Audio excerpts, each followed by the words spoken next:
आपकी पीड़ा को मैं समझ सकता हूं, क्योंकि जो आपके नेता बोलते हैं कि भारत कभी विकसित देश नहीं बन सकता, तो आप तो उनका अनुसरण करेंगे ही करेंगे। अध्यक्ष जी 1 ट्रिलियन इकोनॉमी का दावा कर रहे हैं और साथ ही साथ जो आपने आंकड़े दिए सिर्फ और सिर्फ विभागों के नाम रहे। उनको तथ्यों की जानकारी होनी चाहिए कि उत्तर प्रदेश ने $1 ट्रिलियन की इकोनॉमी बनाने के लक्ष्य को रखा है और भारत 3 नहीं बल्कि $5 ट्रिलियन की इकोनॉमी बनने के दिशा में अग्रसर हुआ है। एग्रीकल्चरल डिपार्टमेंट, एम्प्लॉयमेंट और सर्विसेज के लिए और इंडस्ट्रीज, इन डिपार्टमेंट्स का सबसे ज्यादा योगदान होना चाहिए हमारे अर्थव्यवस्था को 1 ट्रिलियन इकोनॉमी में ले जाने के लिए। और आज वर्तमान की स्थिति में ये सब अपने अपनी जगह से 4 टाइम्स जब ज्यादा काम करेंगे, ज्यादा ग्रोथ को देंगे, तब जाकर के हम वहां तक पहुंच पाएंगे। लेकिन कहीं पे भी आपके उत्तर में ये नहीं आया कि 2023-24 से 2024-25 में हमने इन विभागों में कितनी इंप्रूवमेंट लेकर के आए हैं कि हम 2029 तक 1 ट्रिलियन इकोनॉमी पहुंच जाए। भारत आज दुनिया की 5वीं बड़ी अर्थव्यवस्था बन चुका है और 2027 में भारत $5 ट्रिलियन की इकोनॉमी बनेगा, इसमें कोई संदेह नहीं। नेता सदन से मैं अनुपूरक पूछना चाहूंगी। अध्यक्ष जी 1 ट्रिलियन इकोनॉमी का दावा कर रहे हैं और साथ ही साथ जो आपने आंकड़े दिए सिर्फ और सिर्फ विभागों के नाम रहे। नेता सदन, मैं आपसे अनुरोध करना चाहूंगी कि मेरा प्रश्न भी यही था और मैं उसे अनुपूरक के रूप में वापस से आपके सामने लाना चाहूंगी कि जिन जिन विभागों, जिसमें कि मैंने जो खुद जानकारी ली है, एग्रीकल्चरल डिपार्टमेंट, एम्प्लॉयमेंट और सर्विसेज के लिए और इंडस्ट्रीज, इन डिपार्टमेंट्स का सबसे ज्यादा योगदान होना चाहिए हमारे अर्थव्यवस्था को 1 ट्रिलियन इकोनॉमी में ले जाने के लिए। और आज वर्तमान की स्थिति में ये सब अपने अपनी जगह से 4 टाइम्स जब ज्यादा काम करेंगे, ज्यादा ग्रोथ को देंगे, तब जाकर के हम वहां तक पहुंच पाएंगे। लेकिन कहीं पे भी आपके उत्तर में ये नहीं आया कि 2023-24 से 2024-25 में हमने इन विभागों में कितनी इंप्रूवमेंट लेकर के आए हैं कि हम 2029 तक 1 ट्रिलियन इकोनॉमी पहुंच जाए। और साथ ही साथ नेता सदन, मैं आपसे अनुरोध करना चाहूंगी कि 1 ट्रिलियन इकोनॉमी की होड़ में जो हमारा मिडिल क्लास का पॉकेट है, और ये डेटा में आरबीआई का मैंने यहाँ पे रखा है कि आज मिडिल क्लास की पॉकेट 25% से आकर के जीएसडीपी का 5% पे आ चुकी है। उन परिवारों के लिए सरकार अपने ग्रोथ रेट में कैसे काम कर रही है, उस मिडिल क्लास को उसमें कैसे बचाएगी? बस ये 2 प्रश्न हैं, मैं अनुरोध करूंगी कि आप जवाब दें। मुझे लगता है उनको तथ्यों की जानकारी होनी चाहिए कि उत्तर प्रदेश ने $1 ट्रिलियन की इकोनॉमी बनाने के लक्ष्य को रखा है और भारत 3 नहीं बल्कि $5 ट्रिलियन की इकोनॉमी बनने के दिशा में अग्रसर हुआ है। आपकी पीड़ा को मैं समझ सकता हूं, क्योंकि जो आपके नेता बोलते हैं कि भारत कभी विकसित देश नहीं बन सकता, तो आप तो उनका अनुसरण करेंगे ही करेंगे कि उत्तर प्रदेश कभी $1 ट्रिलियन की इकोनॉमी नहीं बन सकता। ये वक्तव्य आपका अपनी पार्टी के अनुसार, समाजवादी पार्टी की मंशा के अनुरूप उपयुक्त ही है। लेकिन भारत आज दुनिया की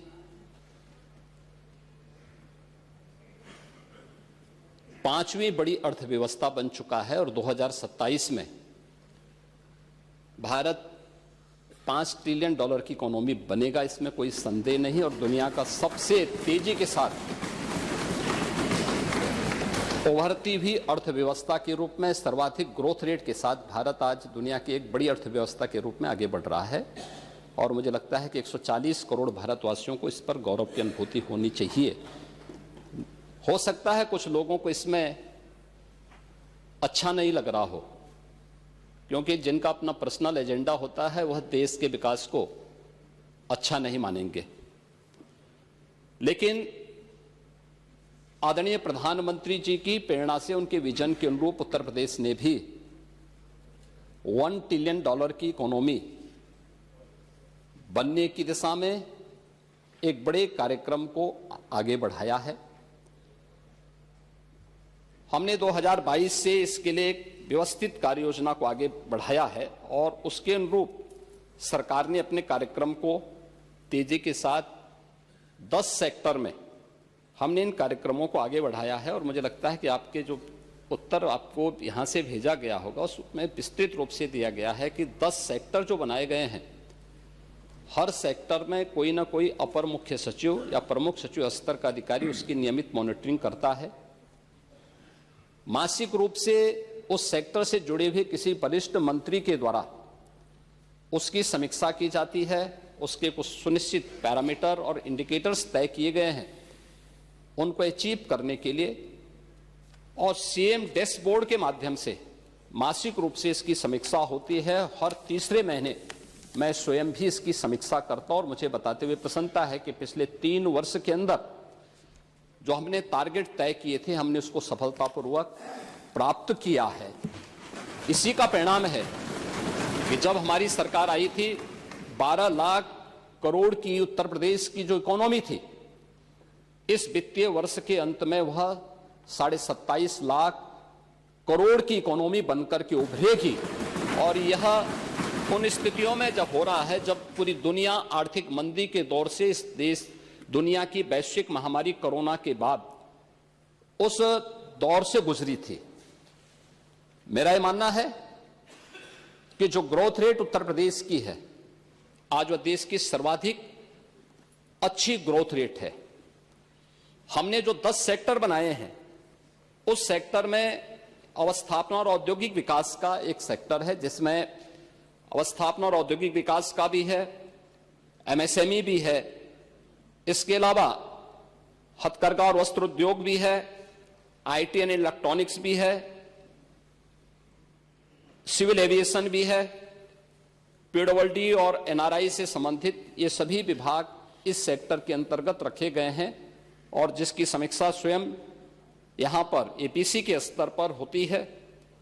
दूसरा सेक्टर है जो कृषि और कृषि से जुड़े हुए जितने भी उसके अन्य सहयोगी संस्थान हैं ये सभी उसके अधीन लाए गए हैं। उद्यान है, खाद्य प्रसंस्करण है, रेशम विकास है, पशुधन है, डेयरी है, फिशरीज हैं, सिंचाई और जल संसाधन और कोऑपरेटिव को भी इसके साथ जोड़ा गया है। दूसरा सेक्टर ये रखा गया है। तीसरा सेक्टर सामाजिक सुरक्षा से जुड़ा हुआ है जिसमें समाज कल्याण विभाग से जुड़ा हुआ जितना भी सोशल सेक्टर से जुड़े हुए जितने भी विभाग हैं उन सबको इसके साथ जोड़ा गया है। चौथा विभाग नगरीय विकास से जुड़ा हुआ है जिसमें आवास और शहरी विकास का भी है, रोजगार और गरीबी उन्मूलन का भी है, वन, पर्यावरण और जलवायु परिवर्तन से जुड़े हुए क्षेत्र को भी, इन सभी को इस सेक्टर के साथ जोड़ा गया है। और पांचवां ग्राम्य विकास से जुड़ा हुआ है जिसमें ग्राम्य विकास, पंचायती राज, ग्रामीण अभियंत्रण सेवा, नमामि गंगे और ग्रामीण जलापूर्ति, तार, राजस्व, इन सभी विभागों को इसके साथ जोड़ा गया है। पांचवां विभाग है राजस्व संग्रह से संबंधित जिसमें राजस्व कर और निबंधन से संबंधित स्टैंप एंड रजिस्ट्रेशन का है, एक्साइज का है, परिवहन का है और भी अन्य जितने भी कर और करेत्तर राजस्व से जुड़े हुए जितने भी भाग आते हैं सबको इसके साथ जोड़ा गया है। पांचवां शिक्षा का है जिसमें हर प्रकार की बेसिक, माध्यमिक, उच्च, टेक्निकल और वोकेशनल एजुकेशन को इसके साथ जोड़ा गया है। स्पोर्ट्स को भी इसके साथ जोड़ा गया है। आठवां जो सेक्टर है वह विविध क्षेत्र में है, गृह विभाग, गृह है, कारागार है, इसमें अन्य जितने भी विभाग आते हैं इन सब को इसके साथ जोड़ा गया है। नौवां विभाग है चिकित्सा स्वास्थ्य का जिसमें चिकित्सा स्वास्थ्य का है, परिवार कल्याण का है, मेडिकल एजुकेशन है, आयुष का है, महिला और बाल विकास का है। और 10वां सेक्टर है जो सर्विस सेक्टर है, टूरिज्म का है।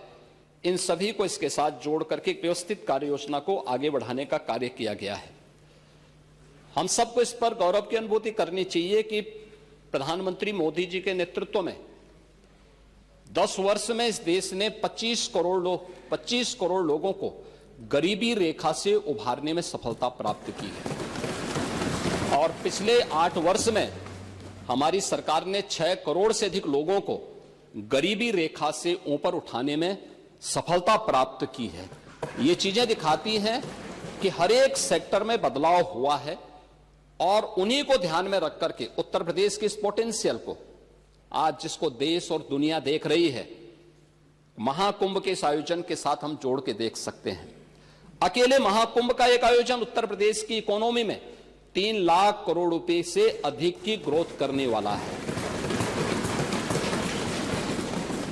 महिलाओं पे स्वावलंबन की दिशा में जो कार्य हुए हैं, अकेले उत्तर प्रदेश पुलिस भर्ती में 20% भर्ती अनिवार्य रूप से महिलाओं की हुई है। हर एक सेक्टर में उन्हें रोजगार के अवसर प्राप्त हुए हैं। तो ये कहना कि उत्तर प्रदेश कभी इसको अचीव नहीं कर पाएगा, आपकी दुर्भावना हो सकती है, लेकिन सरकार की सद्भावना है कि उत्तर प्रदेश 5 वर्ष में इस टारगेट को अचीव करेगा। और 2029 में जिस उत्तर प्रदेश के इस संसाधनों से भरपूर उत्तर प्रदेश को प्रकृति और परमात्मा की कृपा से ओतप्रोत इस उत्तर प्रदेश को, जिसको आप लोगों ने, समाजवादी पार्टी की सरकार ने और विपक्षी दलों की सरकार ने देश के बीमारू राज्यों की श्रेणी में खड़ा कर दिया था, देश की 6ठी 7वीं अर्थव्यवस्था के रूप में खड़ा किया था, पिछले 8 वर्ष की डबल इंजन सरकार के प्रयास से दूसरी बड़ी अर्थव्यवस्था बना है। और 29 में उत्तर प्रदेश $1 ट्रिलियन की इकोनॉमी भी बनेगा और देश की सबसे बड़ी अर्थव्यवस्था भी बनेगा। इस बात के लिए मैं पूरे सदन को आश्वस्त करता हूं।